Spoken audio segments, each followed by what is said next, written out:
सर्वधर्मान् परित्यज्य मामेकं शरणं Vraj. The miseries of material existence and the most hopeless conditions of life is the best possible opportunity to turn to God.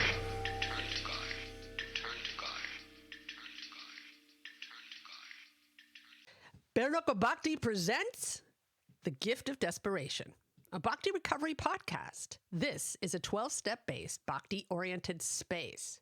Here we share our experience, strength, and hope in the spirit of recovery from addictions and associated behaviors. Welcome. Hello. Happy Thursday. Jiva. Hey, Sheree. So, hello, everyone. Happy Thursday. And I am sitting here with one of my favorite people in BRG. I religiously go to her meetings when I'm awake, once a week. Her name is Sheree. She is a stellar codependent, working an amazing program, and really an amazing devotee with lots of service. And, you know, this is a great topic because I think finding that balance of being a really good devotee doing service for others and codependency can be a very tricky thing. And I want to welcome Sheree. She's been in the BRG for, I don't know, a bit over a year now, right? Or longer? It's just been about a year now, like, because we met in January. Yeah, we Actually, did, but yeah, it seems like years. It seems like I've known you for like 5 years. I don't know. That's so weird. So, yes, I met Sheree in India and at a BRG meeting, an in-person BRG meeting at the Govardhan Eco Village. And she's been here ever since. And welcome. Hi, Sheree. Hi, Jiva. Thanks for having me. Yeah, I'm really glad. Thank you for coming and thank you for sharing your story. I think it's really going to help a lot of people. So I hope so. yeah. So how did you get to Al-Anon? Like, let's start there. How I know that Let's start. Ooh. because you went through the doors of Al-Anon in order to realize and identify this material body at the moment and mind as a codependent. Absolutely. Okay, so I am married to a good man who suffers from alcoholism, and you know, my life revolved around trying to get him sober. And you know, I just sent myself completely insane trying to do that. And I sort of, you know, got to that point of rock bottom and recognized that everything I was doing was not working for me, wasn't working to get him sober, and it was just exhausting me. And I was wasting my time and felt completely hopeless and helpless. And um, you know, there was this other podcast I was listening to at the time, and you know, for wives of alcoholics. And I heard the words like, "You're an addict too." And like, I just broke down in tears when I heard that, because I knew how true it was, that my life had become completely unmanageable by trying to manage his. My And gosh. you know, so I was looking for help. I was ready to leave that marriage and realize that that wasn't going to be my answer. I needed to actually get myself well, you know, to make any kind of rational decision.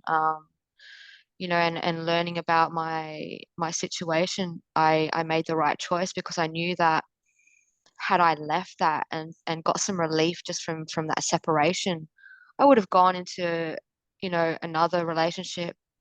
And if I look at my past, this is exactly what's happened.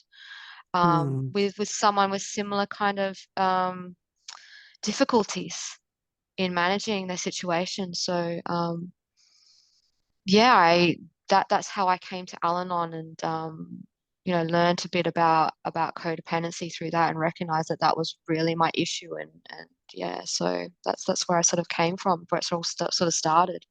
So how long had you been married or with your husband? We'll keep the names anonymous, Oh, but how long yeah, have you yeah. been with your husband before this all kind of, surfaced, before you started to reach out for help, before you heard those words, you're an addict too? So yeah, like it was probably about um 5 years ago that I've been with my husband for 20 years. Oh, wow.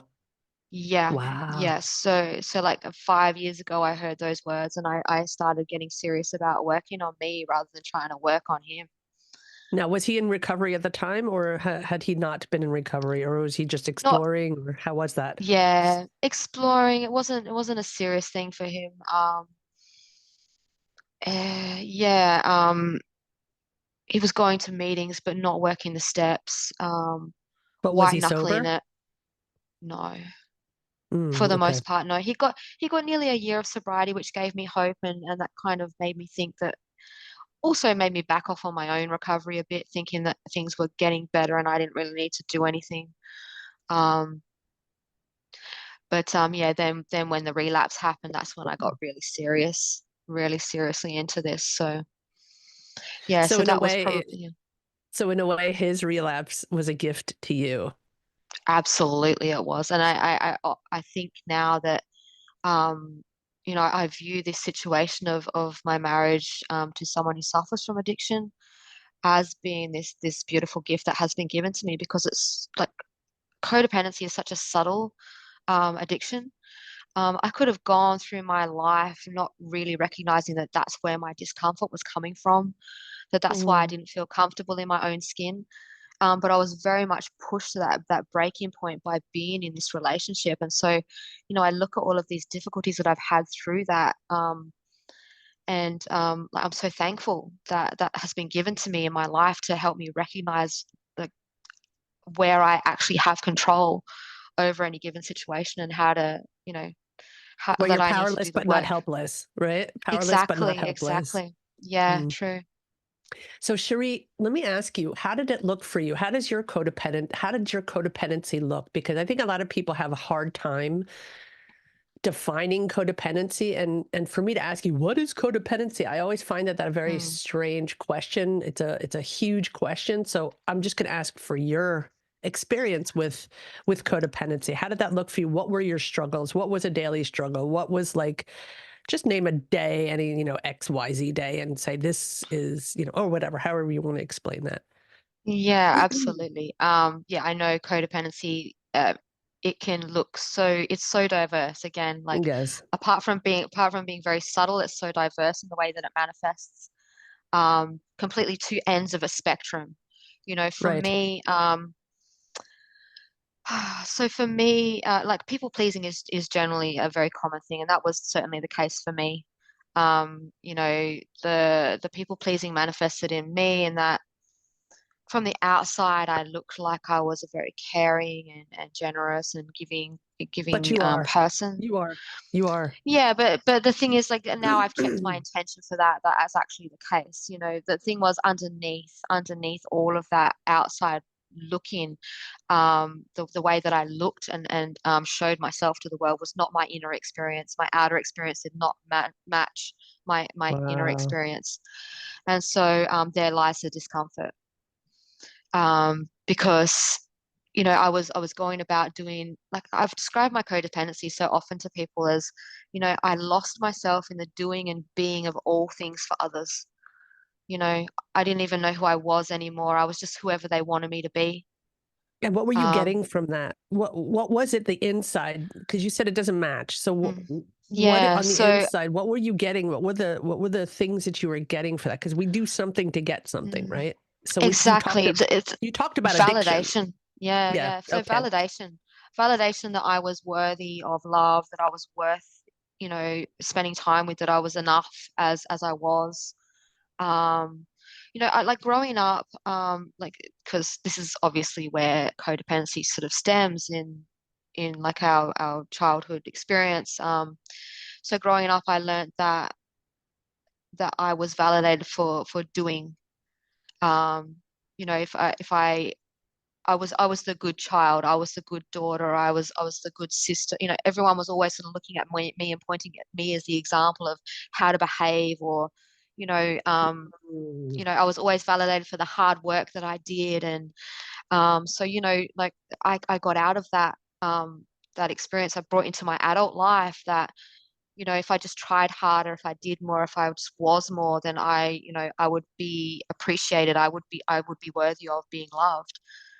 And so, you know, a day in my life looked like going into any kind of interaction, hyper vigilant of how the other person like was. Because I pick up on energy very easily. Like I've trained myself from childhood to do that. This is like another thing that manifests in my codependency.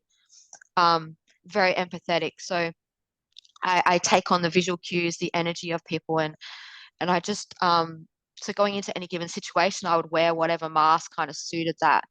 Um, I would listen to how people would speak. I would just be very agreeable with whatever they said. I didn't have an opinion of my own. You know, Um, the thing is when you separate that, you would think that that is a very, very admirable way of being, or something that people strive to be, like this, well-mannered, all of that stuff. And actually, if that kind of thing is given in the service of Krishna with the right lens, through, the right lens, then it's wonderful. But yeah. the thing is though, is that the wonderful thing is that those qualities, like I see those qualities through a spiritual lens in you. I think you are a very lovable person, and I actually love you very, very much. And Love you right back to you. yeah, and I really, really appreciate you. So I think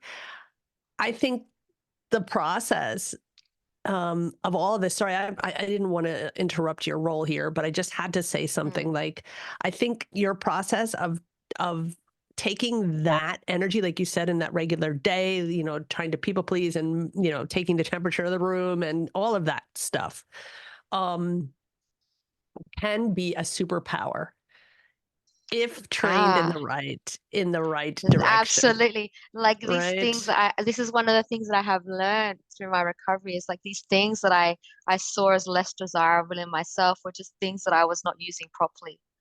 You know, Yes, they are just like they are yes. my superpower, you know. I just need to flip that kind of switch. It comes down to my intention.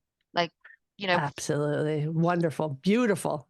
So I just wanted to touch on that. Maybe I got ahead of ourselves, because mm, I know you were probably going to get to that, but I just yeah, got all excited about that. So, all right. So that's what your day looked like. So that was like your yeah. most struggle. Like that was the most struggle, and that caused the most, you know, Oh, there's, you know, that as well as like the jumping in and trying to rescue and just do and be and like anticipate people's needs. And you know, that was a whole thing as well. So it was all of that. Just like, that's what I said, lose myself in the being and doing of all things for others, like being whatever they wanted me to be, doing whatever I felt they needed from me without them actually even asking. so would you say that you were doing that to get your self-worth, and then in the end, Yeah. it made you feel even worse? Yeah, absolutely. Because when I didn't get that appreciation or validation, like I would actually then just become very depressed, very anxious, very, you know, beat myself up and just feel completely just devastated. Um, yeah, you know, there's that Bible verse that sort of says, you know, do unto others as you would have them do unto you. Like, and I took that, but you know, I need to add a caveat for me. Like, don't expect it in return. You know, that's the caveat for me. Like, I love that, but like, yeah, I need to have this expectation just sort of ripped away from me, that, you know, don't expect it in return. It's just, you know, that selfless I service love that. attitude I need to cultivate. Mm, Yes. And also don't do it at the detriment, right, of ourselves. yeah, I think, absolutely. and that's really what I would love to explore with you here, is how are you balancing those two in your daily life? We don't have to talk about your marriage, because I think it spreads everywhere, right? I mean, we can talk about your marriage. It doesn't have to be solo. Mm, Yeah. because I think this, you know, that codependency is just everywhere. It's not just about your marriage. And what, Absolutely. My marriage is just where I realized it, that's what right. brought it to the front for me, because there was so much pressure going on there, but it was every single aspect, every relationship that I ever really had. If I look back on it, I can see it everywhere in my every movement, in my every interaction. That's where it was, because that was who I was. My addiction was who I was, because that's all I knew. Wow. And, you know, and I really wanted to put that in huge capital letters, addiction. Um, And when when we just spoke about, and you just said like, yeah, you know, at the end, it was like, you know, you got your validation, but then when you didn't get it, you felt Mm. depressed and sorry for yourself or whatever, all of those things, and maybe even resentful. I don't know. But this is, this vicious circle, just like an addiction. You know, Absolutely. we use it to feel good, to get some sort of, you know, dopamine hit or whatever it is that we're using it for, or to, you know, cover feelings or whatever. And then what we start using becomes our enemy. What helps us, what our friend was, becomes our enemy. And that's the same thing with codependency. And I don't know if people understand that. So I really appreciate you coming on and explaining that to people, because I think you're Mm. answering a lot of questions for a lot of people, and especially in the devotee world. Yeah, yeah. I mean, it's so difficult, because we are taught in Krishna consciousness, like, this selfless, unmotivated devotional service, like this is our aim, this is our goal. And so, without any kind of understanding of myself, very easy for me to fall into a codependent behavior pattern without understanding that I'm doing that, and feel very burnt out and defeated, and you know when things don't quite turn out how I expect, because there is that motivation, you know ultimately, if that's the case, if that's what I'm experiencing. So Sure, sure. And that is definitely a tricky dance, isn't it? I mean, it's, yeah. and it's a learning process. And I think often with some devotees, that they might come into Krishna consciousness wanting to please and being people pleasers. And just like anything in bhakti, or anything in any kind of spiritual path, if it is not done with at least a wanting of sober thought and Mhm. striving towards that sober intention, um, it's going to be, what's probably usually happens is it ends with crash and burn and resentment and leaving. Yeah, absolutely. And I see that so often with the new people that come to the temple here. It just But I think that's just the culture. Like it's not just the temple; it's everywhere you go in society. I Sure. think as I understand it and as I've seen it, codependency is widely accepted in society, where we're kind of taught from birth this is how to behave. Particularly, I found for women, to Yeah, just in be the workspace too. subservient. And yeah, everywhere, though, like as mothers, as daughters, as sisters, as everything, we're taught to be caring, but not taught how to be caring. Not taught that we need to care for ourselves as well. We need to include ourselves in that caring circle, not just others. Wow. How do you do that? How do you hold space for yourself? Or how do you at least try to hold space for yourself in that, you Yeah. know? So, for me, and anyone who's been in a meeting with me knows that step 4, that inventory process. Like, self-care. People talk about self-care and they think all the surfacey stuff, like, oh, I go shopping, oh, I have a bubble bath, and it's like, yeah, okay, sure, sure, that can give you some sort of self-care, like Sure. temporarily, Self-gratifying, sure. yes. Yeah, I'm not knocking that. Like, sure, if that works for you, like do that, but that's not going to fix it. That's going to be a temporary solution, Yes. some sort of a band-aid that goes on. But like to do that self-inventory, that searching and fearless moral inventory, for me, that's my real self-care. Like that's what I give Wow. myself.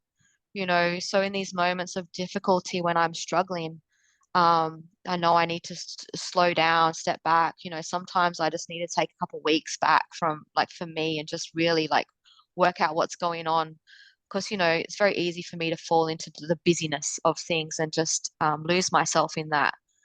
But, through my recovery, I recognize, I can understand when I'm doing that. I feel that in my body, and it's like, okay, time to stop, time to reflect and see what's really going on here. Like, where's my thought process at? Where's my intention at? Where, like, when there's ever discomfort that I'm feeling, I try to, because the discomfort for me really means that my inner experience is not aligning with my outer experience. So I need to find where that's not lining up, and try and just try and offer myself some compassion through that as well. I mean, that's important. Like that inventory doesn't mean that I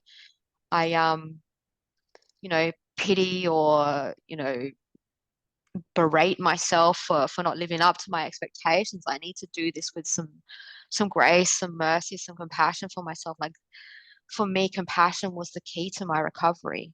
Like, that's what I know I need to give myself above all other things. Um, to recognize that, I'm doing the best that I can with what I've got on any given day. And, like, that allows me to give that space for others as well.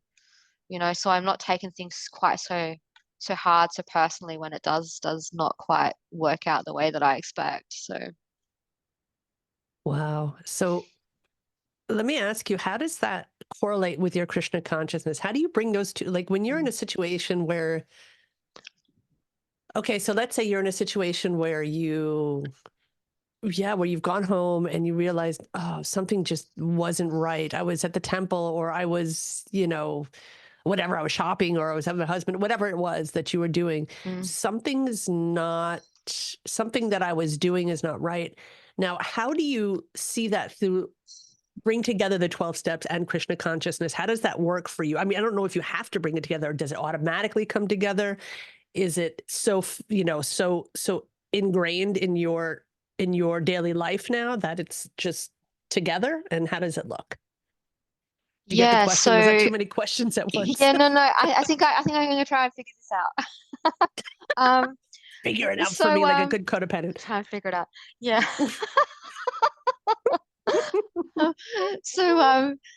So yeah, I found that because I came to recovery before Krishna consciousness. Um, like, Oh I yeah. kind Okay. I of didn't know that. I didn't know that. Yeah, That's no, great. yeah. So I came Yeah. to recovery before, Same and for me. I don't think I would have been ready to accept Krishna consciousness. I was full blown impersonalist when I came to recovery. So, into Buddhism and all that impersonalist kind of meditation and all of those sort of things. So, very, very fitting for a codependent to want to just do it themselves and, like, I can do this. I've got this. I don't need any help, right? My intelligence will work it for me. Uh, so, so yeah, for me now, so when I came to recovery, like, it was hard work. It was really hard work to do that reflective kind of introspection. Um, but I learned how to do that through understanding, like, that somatic feeling in my body first, and then working through the story in my mind that comes up from that and that sort of thing. So I kind of worked out what my intention was from that. And so coming to Krishna consciousness with that already sort of that basis of understanding how to, I guess, like, what I was learning to do was, and don't get me wrong, I don't get it perfect. I'm not perfect, and I don't know myself fully, but, like, it's the process of self-realization. You Yes, know, of course. Of that's what I was course. trying to do. And so coming to Krishna consciousness gave me a deeper understanding of why I actually need to do that. And so that's how it kind of fits in for me. And it actually made what I learned through Krishna consciousness and the recovery, the 12 steps. Krishna consciousness just gives more depth to the understanding of recovery for me. In that, I see the 12 steps as this process of self-realization, of surrender, and so this is what I know I need to do, of humility, of generating humility, of like trying to cultivate that within myself. And I know I need these things. They're vital for my spiritual growth in Krishna consciousness. So, the two do fit. Like they just one without the other. Just like, I have something that a lot of people that come to Krishna consciousness don't have. I have the 12 steps, and I feel like for me, the 12 steps was like my self-help kind of stuff that I needed. Mm, And then I was ready for the spiritual depth that comes from that when I kind of started to do that work. And so, Krishna consciousness just, it made my recovery stick, I get that. otherwise, yeah. I totally get that. That's so amazing. So when you're working the steps, Mm, you have that lens of having Krishna. And is it like that for you? Because for me, it's like that when the steps have always been the steps and they make sense no matter, it's like the tree, and no matter what side of the tree you're looking at, it looks different, but it's still the tree. So mm, I think that Krishna consciousness, for me at least, like you said, it helped me look at the steps a little bit differently and different, or just a lot deeper. For me, I think the most, we're in the regular AA program, and they say acceptance is the answer to all my problems today, right? mm. That's like the acceptance of my karma and what I do with that, and it just correlates. For me, acceptance was in the 12-step program. It was a dry thing, not impersonalist, but yeah, impersonalist. Like, it's just like life on life terms, right? And it wasn't described as Maya. So it did give me that depth of like, okay, Yeah. what is life on life's terms? What the fuck does that mean? Excuse my language. What does that mean? I'm going to have to bleep that. What the heck does that mean? Mm, So, yeah. so do you find that while practicing the steps of your Mm. program with the depths of Krishna consciousness that you have dug deeper?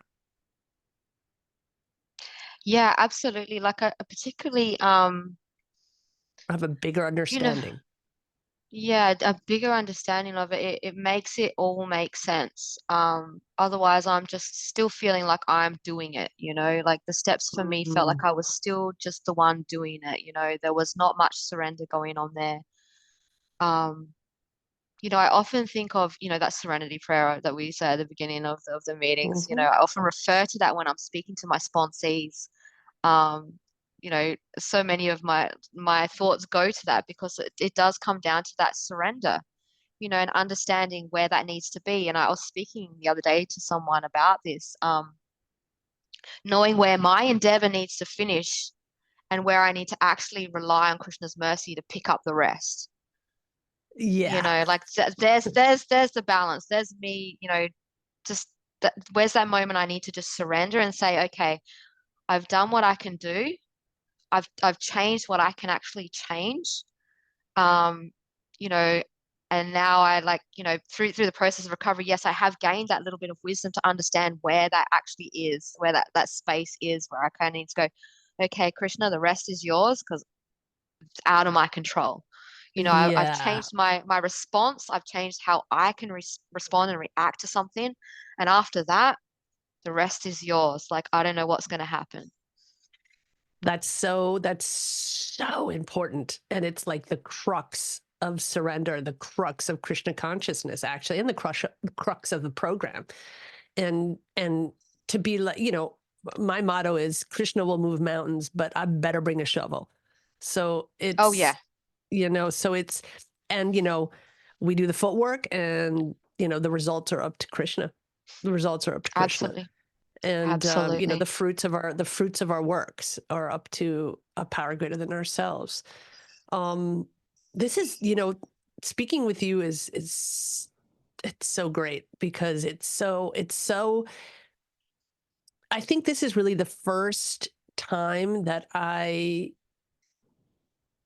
am able to speak with a codependent in Krishna consciousness, that understands the nature of Maya and the nature of our disease, and Mm. being able to really put those together eloquently and be able to speak on that.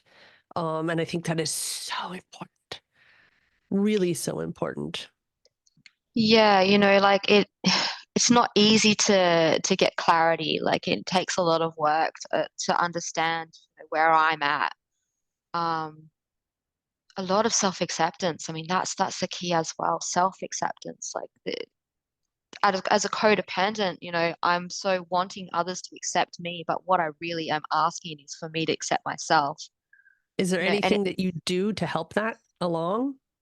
To actually be like, um, okay, what do I do to help me self-accept? Like in Krishna consciousness, I really, really appreciate it's the answer to everything. It's sometimes, though, very difficult because there are these statements like this is that and this is this, but mm, sometimes the instructions are not there. I mean, they yeah, are, but not. They're general. yeah. So I think I have been given a bit of a gift in coming from Buddhism as well, because, for me, like compassion, my understanding of compassion coming into my recovery came from those teachings. And there was a definition of compassion that really kind of led me on this path and made me understand what I actually needed to do, to offer that to myself. Pema Chodron sort of puts the definition of compassion as, compassion is not the relationship between the healer and the wounded. It is a relationship between equals. And it is only when we know our Oh, own beautiful. darkness well enough, only when we know our own darkness well enough that we can sit in the dark with others. And compassion becomes real when we recognize our shared humanity. And so, I use that and refer to that so often in that, I need to know my own darkness well enough so that I can be there for anyone else. And when it says darkness, it doesn't mean like something that's bad. It's just something that's hidden from me. Something I need to try and find out about myself. Um, And what do you do with and that so, darkness? When you find that darkness, what do you mm, do with it? and again, like another teaching, like from Rumi, there's the guest house. I don't know if anyone knows that poetry by him, where he talks about, inviting these emotions, these moods in, like they're guests in your home. Just saying, what if you come here to tell me? Because I see them as like my signposts to what I actually need to know about myself. They come to tell me something that I've forgotten about myself, something that I don't remember. So in a way, you And bring it to so light. You bring it have to that light, conversation. Yes. yeah, have that conversation, say, what are you trying to tell me? Like, I know that, particularly the ones that are uncomfortable, they're the ones that are most difficult to have around, but they're the ones that are calling for my attention again and again and again. So, if I allow them to just come and hear the message that they're trying to tell me, you know, um, then they'll go. They just go. They just leave. They come, they go, they've been heard. They don't have to keep returning. And when they do return, I can go, oh, I know you. I know why you've come again. I know what you're trying to tell me. So, this is where the inventory process is so valuable, because I can recognize, I know why I get angry. I know why I get sad. I know these things that trigger that in me. That I have my list of things that I can go, what was it in that given situation that actually, it fits with any of these points that I have, that I know that triggers that within me from my past Right. experience. So, so So it's easier. would you say that because of being aware and wanting to be aware, would you say, okay, Mm, let me back that up a little bit.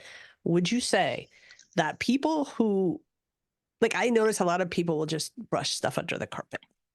It's mm, easier. It's easier not to have that conversation with yourself or with anyone else. It's easier just to say, okay, I'm just going to chant, or I'm just going to do this, or I'm just going to do that, or, not even in the devotee world, I'm just going to go to work. I'm just going to, have another glass of wine, or whatever it is that you do, right? To brush that under the carpet, because there is mm. a million different opportunities to not look at that. So would you say, with your willingness, were you able to look at these, work the steps through them, work your program with it, and be in the process of transcending that into Krishna consciousness. Would you say that that has been a positive experience with you? Yeah, absolutely. Because, like with Krishna consciousness, we're, trying to become aware of our anartas, there's things that are blocking our heart from actually experiencing a relationship with Krishna. And this gift of codependency allows me to actually recognize like what it is for me. Under that understanding of codependency, having that actually, you know, allows me to see what it is I need to work on. And really all of these things. And because I know like, that the opposite of addiction is not sobriety, it's connection, right? And we're all seeking that connection. We're all seeking that connection to Krishna. So, like my question to myself always is like, what's blocking that? Like, what is in the way? What is the getting in the way of that? So, So you yeah, would say that definitely the program gives you those tools in order yeah, to yeah, really look at that and work through it. absolutely. And Absolutely. Because just chanting would give me some relief. But and eventually one day, I'm not saying that like for everyone it's not going to work. Like, of course, the sure. chanting is what Srila Prabhupada instructed and gave to us. And yeah, it is a great process if we can actually cultivate the mood in which it's meant to be done. Right. You know, Exactly. that's Exactly. that's that's the issue. Like if I'm not humble, if I'm not tolerant, if I don't know how to do these things, then I'm not going to experience the sweetness of the chanting. Like it's going to take a really long time, many, many, many, many years, births, to actually get that experience. I feel like coming to recovery gives me like I'm on the fast track.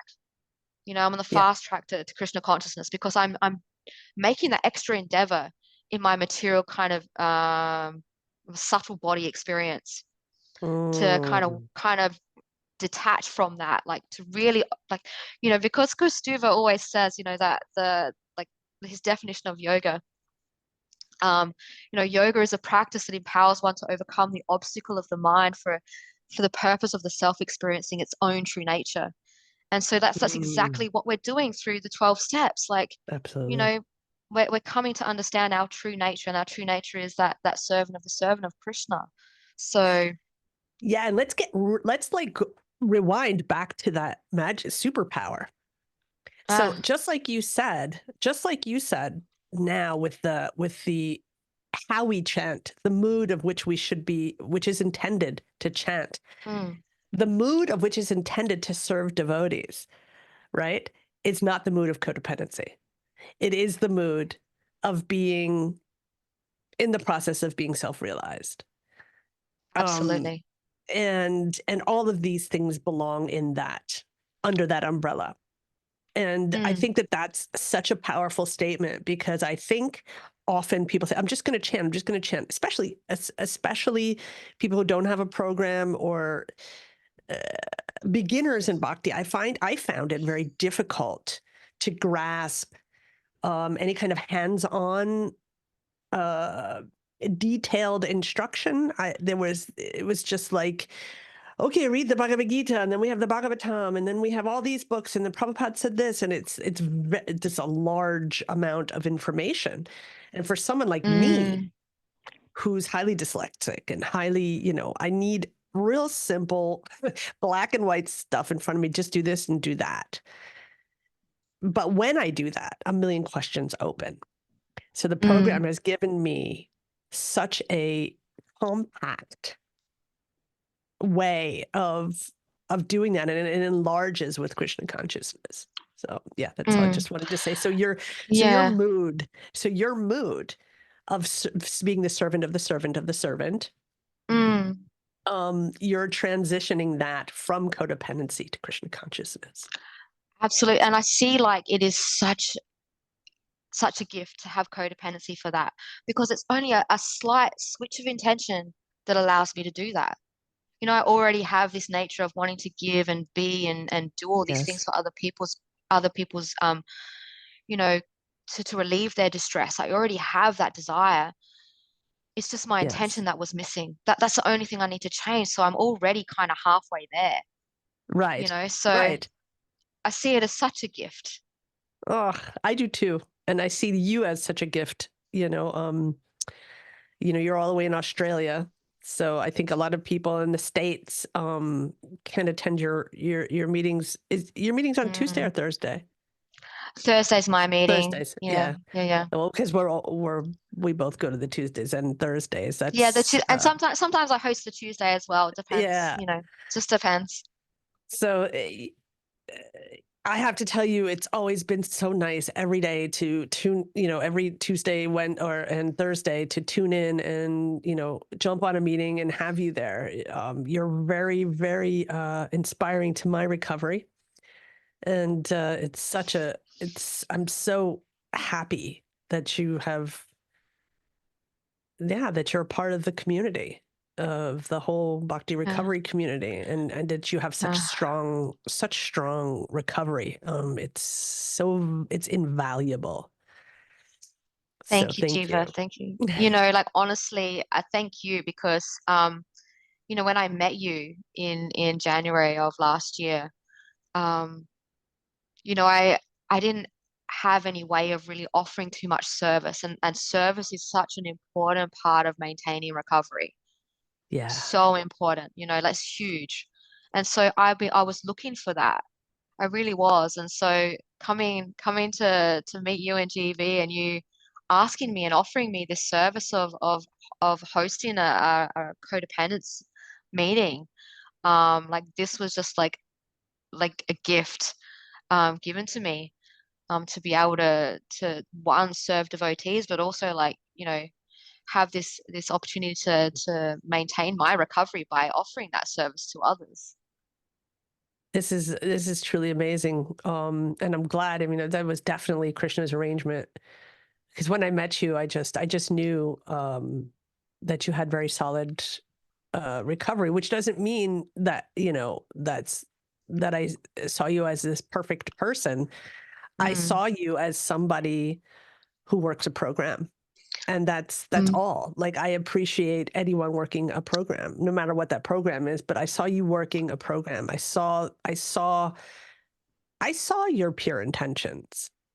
And I was very inspired by that. And I was very excited because I thought, well, I mean, we didn't have at that time any CODA meetings.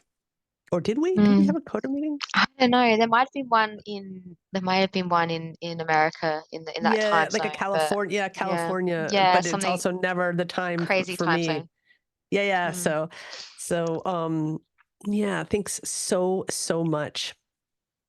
So would you have any, like, I don't know, I know we don't give advice and we don't give suggestions in the regular 12-step format. I mean, we have lots of suggestions, but yeah. but this isn't regular 12-step meetings. We honor both 12 steps and bhakti. And Mm. by doing that, how would you inspire, like help? What would your message be for people who can relate to you? What would you suggest their first steps to be in The first steps to be. wanting to seek help with their codependency in Krishna consciousness, or without Krishna consciousness, just their codependency? Yeah, I would definitely say, find a community. Like, we can't do this alone. Like that would be my first thing, my first step, because that was mine. Go find some other people Mm, who are further down the path than me, who could show me the way. That's both in Krishna consciousness and in recovery. there you This go. is we need guides on this path. Um, because my codependency made me think that I could do it all by myself. I didn't need help. I was the helper. I was not the helped. And so, Oh I yes, needed to, I was the helper, not the help. I love yeah. that. So yeah, like I would say, um, sorry, did that interrupt? Sorry about that. No, no Um, worries. All good. so yeah, I uh, definitely that would be be the first step would be to seek out someone who can show you the way. Go to Okay. meetings, hear other people, hear other people's story, hear their experience. Try to identify with the similarities. Listen for what it is that that they're doing, the tools that they're using. Like again, because for me, like that's what I did. I went and I sought the people out who are further down the path, and then I accumulated tools. Because yeah, we have Basically who you wanted what they had. exactly. I want what they have. Like, what are you doing? How are you doing it to get this? Like, because yeah, we have the 12 steps. But for me also, I needed those things, like understanding of, okay, not only to do like inventory and self-reflection and all of that, but sometimes you know what, there's other things that I needed, to provide for rather than looking outside for those needs to be served by others, but like I needed to provide for that for myself. So I had my list of like podcasts. I had my list of different kind of meditations and exercise and different things that I found that brought me comfort, brought me joy, Can you name a brought me couple of relief. books, like, or a book, a podcast, something that someone can immediately draw to, and they're like, "Oh my God, this is so great! I want Oh, to do exactly what she did." So, a book of okay. literature. So for me, like the Vedic literature, any of Srila Prabhupada's books, obviously, like that would be. But for me, the podcasts were very helpful, for that self-help kind of Mm-hmm. aspect, the psychological stuff, which was something I really struggled with. So Mm, there's a podcast called The Adult Chair, which allowed me to actually do my own therapy, like with the mm-hmm. help of her method. It's very simple. She's a psychologist who actually developed this method, and it is so simple once you know how to do it. It's a lot of inner child work as well, which is very helpful. So that was one of my I would turn to that, particularly going through my moments of anxiety, because that was something that I really struggled with too. So um, also there's another podcast called Love Over Addiction, Oh, nice. Okay. um, which is specifically for loved ones, more specifically for wives of those who suffer from addiction. Um, and it is this kind of approach that is a very compassionate approach to your loved one and your own recovery, and separating that, seeing your loved one as not as their addiction, but that their addiction being a separate entity, like a third party in your marriage, which actually really helped me. And would you also recommend the 12-step codependent book, Yeah, definitely. You know, Codependence Anonymous? Codependence Anonymous. Yeah, the Coda Blue Book, as it's affectionately called. Definitely. But by the time I sort of had come to that, the stories, you know, weren't really so helpful for me because I already identified with it. I already kind of knew that. But they would be Right. very helpful for someone who's new, someone who Yeah. didn't understand their manifestation of codependency. They could. Right. It's like coming to a meeting without actually having to go to a meeting. You're hearing someone's story. Right. And then there's also like the behavioral traits that are listed in there, which are very valuable in actually identifying Right. how, like, what a healthy response is and what an unhealthy response is. Like, when you are in your codependent reactive behavior, or when you're consciously responsive. Um, so yeah, that is very helpful information to have, and something that I'm working through with my sponsees. Obviously that's the literature that we're using. So How many I would sponsees do you definitely have? just two right now. Okay, good. Yeah. I love how you said that, just two right now. Yeah, Yeah. yeah. So, all right, so that's great. And what else would you suggest for someone seeking recovery from codependency? You can recover. Well, I would just suggest, because I know for me, like it really was that because I was such a perfectionist and I had this such a harsh, critical view of myself. Um, I know I needed to understand what compassion actually meant. That was the key for me. I really need to understand how to give to myself what I wanted from others. Okay. To stop looking for that outside and get busy looking inside and see how I could actually give that to me. Because that was something that I really learned through my recovery, was anything I was looking for from others was something I was really asking for from myself. Wow. Thank you, Sheree. Thanks so much. Thank you, Jiva. So on that note, I'm gonna, I guess in the show notes, I'll put some links to some of these books. And Sheree, if you would like to, I'd love to have you back. Sure. And we can talk about specific topics within this. I mean, because this is like huge, so specific. Massive. Yeah. So we can talk about specific things within this conversation, but I really appreciate you. And I thank you so much for coming on, in the spirit of service and love, for everyone and yourself. So, on that note, I will say thanks again. Thank you, Jiva, for the opportunity to serve this community, to serve devotees. It's I'm so grateful. Thank you. Thanks. Haribol. Haribol. This concludes another episode. Thanks for listening. In order for me to serve this community to the best of my ability, I welcome feedback. Please write your feedback at bhaktirecoverypodcast@gmail.com. That's bhaktirecoverypodcast@gmail.com. Also, please don't forget to follow and give us a 5-star rating. Share this with family and friends. If you'd like to join our Bhakti Recovery community or just find out what we're all about, please visit our website at www.bhaktirecoverygroup.com. That's www.bhaktirecoverygroup.com.